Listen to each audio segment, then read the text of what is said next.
Hello, मेरा नाम है धीरेन्द्र सिंह और आपका स्वागत है आपके अपने चैनल पे। आज हम बात करने वाले हैं बेसिक अकाउंटिंग टर्म्स का बहुत इंपॉर्टेंट टर्म जो कि है एसेट्स। अकाउंट में सबसे ज्यादा इंपॉर्टेंट चीज बार बार आपको सुनने को मिलेगा, इसी का नाम एसेट्स। तो एसेट्स होता क्या है, आज हम इसके ऊपर बात करने वाले हैं। एसेट का मीनिंग क्या होता है, आज हम पूरा इसके ऊपर बात करने वाले हैं और साथ में ये भी समझेंगे टाइप्स ऑफ एसेट। तो चाहे आप कोई भी क्लास में हो, वीडियो आपके लिए बहुत इंपॉर्टेंट है, एंड तक देखना ताकि अच्छे से आपको समझ में आए।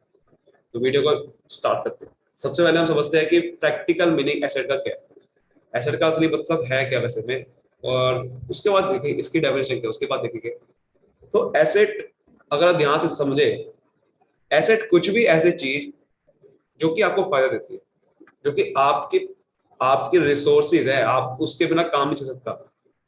ऐसी आइटम, ऐसी ओन्ड आइटम्स जो आपके पास है, आपकी ही आइटम है, आपने खरीदी हुई है खुद से, ठीक है, किसी और के नाम नहीं, आपके ही नाम है। ओन्ड आइटम जो कि आपकी रिसोर्सेज है। बेसिकली रिसोर्सेज का मतलब क्या आता है, यानी कि आप उससे काम, उसके बिना काम नहीं चल सकता आपका। जैसे कि अगर आपके मैन ही नहीं है, मैन ये क्या है, अगर कोई आपकी कंपनी में काम आदमी नहीं होगी, एम्प्लॉयज नहीं होगी, तो क्या कंपनी चल सकती है? नहीं। तो कंपनी भी, ये मैन भी क्या हो गए, एसेट हो गए।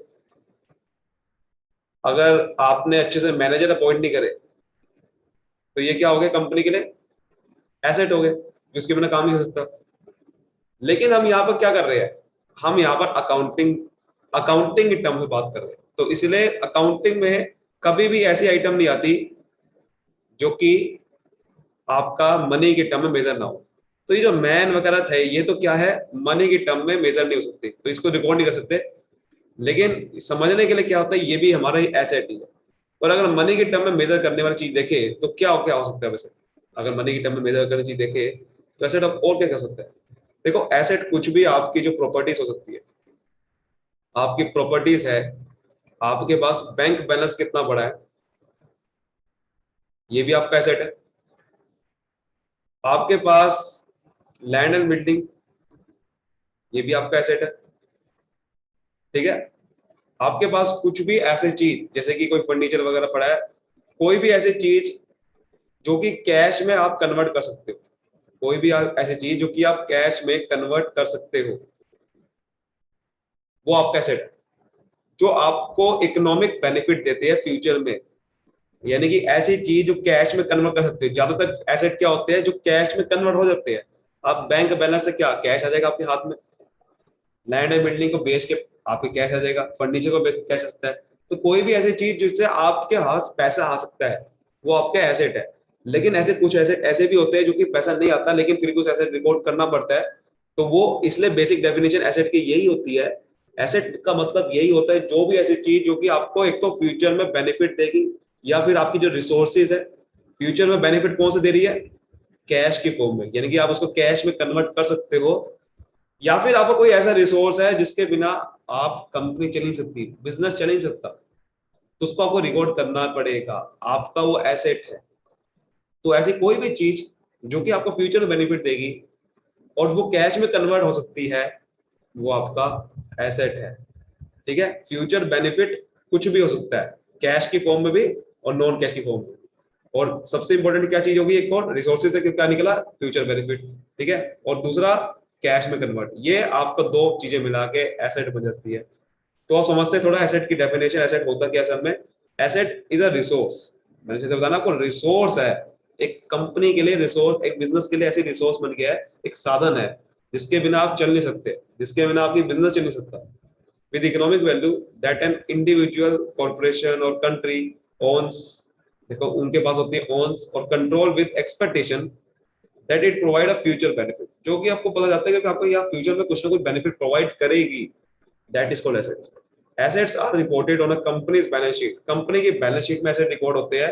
एंड बॉट, खरीदा जाता है उसको या क्रिएट करा जाता है to increase a firm value, ये फर्म की वैल्यू को दर्शाती है कि फर्म की वैल्यू कितनी है। फर्म की वैल्यू देखनी है, अगर आपको फर्म में कितना पैसा है एक्चुअल में, वो आपके एसेट से पता चलेगा। फर्म में आखिरकार कितना पेइंग कैपेसिटी है उसकी, क्या वो दे सकती है पैसा या नहीं दे सकती, वो कहां से पता चलेगा, वो एसेट से पता चलेगा कि एसेट से ही तो पैसा देगी कंपनी। एसेट के अंदर कैश भी आ जाता है, सब कुछ आ जाता है। तो कंपनी की अगर मुझे देखना है कि फर्म की वैल्यू कितनी है, तो वो एसेट से पता चलेगा। And asset can be thought of as something that in future can generate cash flow. Cash flow generate कर सकती है, यही हमने तभी एसेट रिकॉर्ड होते हैं इसलिए। रिड्यूस एक्सपेंसेस, एक्सपेंसेस कम कर सकती है आपके, यानी खर्चे आपके कम कर देंगे। कुछ ऐसा एसेट हो सकता है, या आपकी सेल्स को बढ़ा सकती है। आपके कहीं ना कहीं आपको कुछ भी हो सकता है, मैन्युफैक्चरिंग इक्विपमेंट हो सकता है, या पेटेंट हो सकता है, कुछ भी एसेट हो सकता है जो आपको कैश में कन्वर्ट कर सकता है, आपको कुछ ना कुछ फायदा देगा, कहीं ना कहीं फायदा दे रहा है, वो आपका एसेट। ठीक है। अब समझते हैं टाइप ऑफ एसेट। एसेट कितने टाइप के होते हैं? देखो एसेट लगभग तीन टाइप के होते हैं। पहला है करंट एसेट, दूसरा है नॉन करंट एसेट, तीसरा होता है फिक्टिशियस एसेट। करंट एसेट मतलब करंट, करंट का मतलब क्या होता है? एकदम से आपको झटका लगेगा तो मतलब करंट एसेट का मतलब हो गया जो आपको फटाफट से कैश में कन्वर्ट करके दे सकती है। कोई भी ऐसे एसेट जो कि आपको फटाफट से कैश में कन्वर्ट हो सकते हैं। ठीक है, विद इन 1 ईयर, अगर एक साल के अंदर अंदर कोई भी आपके कैश, आपका फ्लो, कैश फ्लो कर सकती है आपका, आप उसको बेच के कैश जनरेट कर सकते हो, that is your current asset. जैसे कि आपको बैंक बैलेंस है, आप जब चाहे पैसा निकाल दो, कोई दिक्कत नहीं है। आपके हाथ में कैश है, वो तो पैसा है ही आपके हाथ में, ये भी आपका करंट एसेट हो गया। ठीक है। ऐसे आपके को उधार दे दिया आपने, कोई सेल आपने करी उधार में, यानी कि डेटर्स आपके जो बन गए, वो भी आपका करंट एसेट होगा। समझ रहे हो बात को? ऐसे ही अब नॉन करंट एसेट क्या है? नॉन करंट एसेट इसका जस्ट उल्टा, जस्ट उल्टा, यानी कि जो आपको बहुत ज्यादा समय लगेगा, मोर देन 1 ईयर लगेगा आपको कैश में कन्वर्ट करने में उसको, that is called non current asset. Non current asset basically आपके दो टाइप के होते हैं, एक टेंजिबल होता है, एक इनटेंजिबल होता है। टेंजिबल एसेट मतलब जिसको आप छू सकते हो, उसको आप फील कर सकते हो, जैसे को टेंजिबल, जैसे कि आपके पास लैंड एंड बिल्डिंग है, अब उसको छू सकते हैं ना, उसको देख भी सकते हैं कहाँ पर है भाई लैंड एंड बिल्डिंग। ठीक है, आपके वो इक्विपमेंट पड़ा है, ये आपके पास टेंजिबल एसेट है। इसमें टेंजिबल में फिक्स्ड एसेट आते हैं, फिक्स्ड एसेट एंड इन्वेस्टमेंट, जो भी आपने कुछ करा हुआ है, fixed asset basically tangible asset में आते हैं। फिक्स्ड एसेट मतलब होते हैं जो कि आपके फिक्स्ड है, कि 5 साल 10 साल तक लॉन्ग टर्म पीरियड के लिए आपने उसको एसेट को खरीदा है, क्योंकि आपको लॉन्ग टर्म बेनिफिट देते हैं, तो उसको आप बेच नहीं सकते इस जल्दी, क्योंकि आपके वो रिसोर्स बन गया कंपनी के लिए। आप लैंड को बेच दोगे क्या? आपका कोई जगह खरीदी हुई है ताकि आप काम कर सको, उसको कैसे बेच दोगे एकदम से? इक्विपमेंट खरीदा ताकि आप काम कर सको, वो कंपनी के रिसोर्सेज हो गए ना। तो इक्विपमेंट हो गए आपके पास, कुछ भी ऐसे कुछ फर्नीचर वगैरह है, तो ये ऐसी चीजें होती है जो कि आप जल्दी से कैश में कन्वर्ट नहीं कर पाओगे उसको, क्योंकि उसके बिना काम नहीं चलने की कंपनी में, है ना। तो इसलिए वो एक अब होता है इंटेंजिबल एसेट। क्या होता है इंटेंजिबल एसेट? जिसको आप छू नहीं सकते, लेकिन आपका वो एसेट है, वो लॉन्ग टर्म एसेट है। जैसे कि आपने पेटेंट करवा लिया, अब पेटेंट करवा लिया अगर आपने अपने प्रोडक्ट या सर्विस का, अपने नाम का पेटेंट करवा लिया, तो क्या हुआ? अब आपका लॉन्ग टर्म आपके लिए एक बहुत बड़ा इनकम का सोर्स बन गया, क्योंकि आपको जो भी आपका पेटेंट देगा आपको रॉयल्टी आएगी, रॉयल्टी इनकम से कमा लोगे आप। तो ये लॉन्ग टर्म इन्वेस्टमेंट होगी ना, आप जल्दी से थोड़े पेटेंट आप कैंसिल कर दोगे अपना, है ना। ऐसे ही आपका कोई भी कॉपीराइट आपने करवा लिया, कॉपीराइट आपने अपने कॉपीराइट करवा लिया कोई प्रोडक्ट या सर्विस का, तो ये भी आप नाम का कॉपीराइट करवा लिया आपने, तो ये भी आपका इंटेंजिबल एसेट है। गुडविल अगर आपकी है, मतलब कि आपका कोई ऐसी नाम है बिजनेस का, या आपने किसी से बिजनेस खरीदा, तो साथ में गुडविल खरीद ली उसकी, तो वो भी एक लॉन्ग टर्म एसेट है ना, जो कि आपको लॉन्ग टर्म बेनिफिट देता है, that is called long term आपका एसेट, नॉन करंट एसेट। तो इंटेंजिबल एसेट जो आपको पेटेंट आपको बहुत लंबे समय फायदा देगा, कॉपीराइट, ऐसे कुछ पैसे ऐसे होते हैं जो कि आपको लॉन्ग टर्म बेनिफिट देगा। फिक्टिशियस एसेट देखो क्या होता है। फिक्टिशियस का मतलब होता है जो फेक है, मतलब कि एक्चुअल में आपका एसेट नहीं है, एक्चुअल में आपका एसेट नहीं है, लेकिन इसको रिकॉर्ड करना पड़ता है, रिकॉर्ड करना पड़ता है। जैसे कि आपको कोई प्रीपेड एक्सपेंस होता है। प्रीपेड एक्सपेंस बेसिकली आपने कोई एडवांस में पैसा दे दिया। अब जैसे मैंने बताया एसेट की डेफिनेशन क्या है, फ्यूचर में आपको बेनिफिट देगा, तो आपको कहीं ना कहीं फायदा दे रहा है ना ये, कि फ्यूचर में आपको पैसा पे नहीं करना पड़ेगा दोबारा से। आपने आज ही पैसा दे दिया, जो आपको 1 महीने के बाद देना था या 1 साल के बाद देना था, वो आपने आज ही दे दिया, तो आपको फायदा देना कहीं ना कहीं 1 महीने के बाद आपको पैसा पे नहीं करना पड़ेगा। लेकिन ये एक तरह का टेम्परेरी एसेट होते हैं, फिक्टिशियस एसेट बेसिकली आपका एसेट नहीं है, ये आपका खर्चा है। लेकिन खर्चा कभी कभार आप एसेट रिकॉर्ड कर सकते हो। क्यों? क्योंकि आपको वो एक्सपेंस या जो आपको फ्यूचर में बहुत ज्यादा बेनिफिट प्रोवाइड कर रहा है, या फिर ऐसा एक्सपेंसेस हो जो बहुत बड़ा अमाउंट का है, जो कहीं ना कहीं आपको अभी आपका कोई भी गुड्स और सर्विस आपको उसकी नहीं मिली है। सपोज करो, देखो एसेट जब भी आप खरीदते हो या कहीं भी कुछ करते हो तो आपको कहीं ना कहीं आपको आपको पहले सर्विस मिल चुकी है या आपको पैसा मिल रहा है।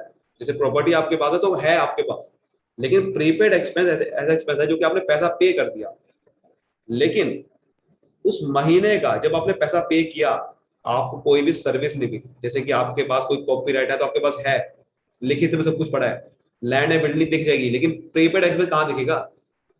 आपने पैसा पे कर दिया, लेकिन वो पैसा पे तो कर दिया पर उसका अभी तक आपको कोई बेनिफिट प्रोवाइड नहीं मिला। ठीक है, तो वो फिक्टिशियस एसेट है, इसलिए इसलिए वो एक्चुअल में एसेट नहीं है, लेकिन लेकिन उसको रिकॉर्ड करना पड़ेगा क्योंकि आपका वो एसेट आपका उस महीने का नहीं था। जैसे सपोज करो मैंने आज पैसा पे करा, लेकिन वो आज का पैसा नहीं है, वो पैसा कब का है? सपोज करो अगले महीने का है, तो वो अगले महीने का एक्सपेंस है, लेकिन रिकॉर्ड कब कर दूंगा मैं?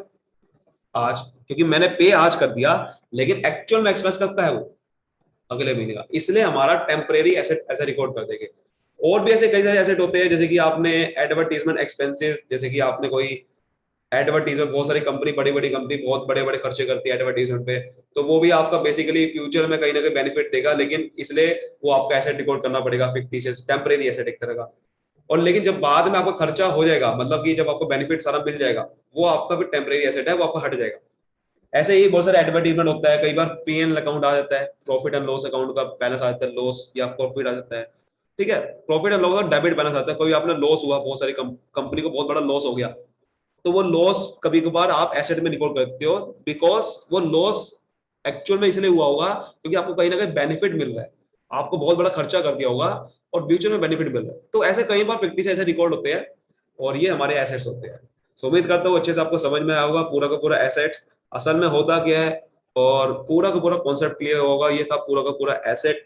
और ऐसे ही आपको और वीडियो देखने के लिए चैनल को सब्सक्राइब कर लीजिए, बेल आइकन दबाना बिल्कुल ना भूलना, ताकि आपको ऐसी वीडियोस मिलती रहे। और अगर आप और चाहते हैं वीडियो ऐसी, तो मुझे आप कमेंट बता सकते हो, ताकि मैं आपके लिए और वीडियो बनाऊंगा। और आप और ऐसी वीडियो देखना चाहते हैं, कुछ कॉमर्स के कॉन्सेप्ट क्लियर कर जाते हैं, तो कॉमर्स के बेसिक फंडे एक प्लेलिस्ट बनी हुई है हमारी, वहां जाइए और बहुत अपने कॉन्सेप्ट क्लियर करिए कॉमर्स के। मिलते हैं अगली वीडियो में, मिलते हैं। Thank you so much, all the best.